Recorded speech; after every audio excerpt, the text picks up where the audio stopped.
Hi అండి. ఈరోజు నేను ఫ్రూట్ సలాడ్ చేసుకుంటున్నాను. ఇది చాలా సింపుల్ అండి.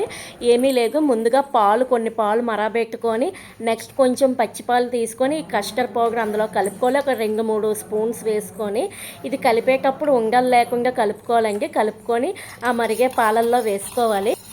మరిగే పాలల్లో వేసుకున్న తర్వాత మనకి అడుగు అంటిపోకూడదు. ఆ అడుగు అంటిపోతే స్మెల్ వచ్చేస్తుంది. సో అడుగు అంటిపోకుండా మంట సిమ్లో పెట్టుకొని కలుపుకోవాలి.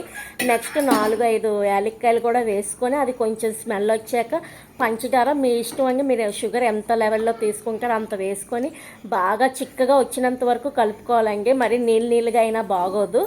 ఆ తర్వాత ఫ్రూట్స్ కట్ చేసుకొని చల్లారిపోయాక వేసుకోవాలండి. లేదంటే మళ్ళీ మనకి నల్లగా అయిపోతుంది పైన ఫ్రూట్స్ అన్నీనా. మీ ఇష్టం, మీ ఇంట్లో ఏ ఫ్రూట్స్ ఉన్నా వేసుకోవచ్చు. చల్లారిపోయాక వేసుకోవాలి. చూడండి, ఆ చిక్కదనం వచ్చినంత వరకు ఉంచుకోవాలి.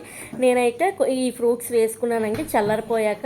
అండ్ నెక్స్ట్ ఈ ఫ్రూట్స్ వేసుకున్న తర్వాత కూడా మీరు డ్రై ఫ్రూట్స్ ఉంటే డ్రై ఫ్రూట్స్ కూడా వేసుకోవచ్చు.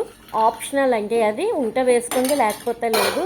అండ్ ఫైనల్లీ ఇదంతా కంప్లీట్ అయ్యి ఫ్రూట్స్ అన్నీ వేసుకున్న తర్వాత ఫ్రిడ్జ్లో పెట్టుకోండి. తినే ముందు బౌల్లో వేసుకొని తింటే చాలా బాగుంటుంది. చల్లగా ఫ్రూట్స్ అవి తగులుతూ పంటికి. అండ్ ఇది కూడా మీరు ట్రై చేయండి. ట్రై చేసి మీకు ఎలా వచ్చిందో కింద కమెంట్ సెక్షన్లో కమెంట్ చేయండి.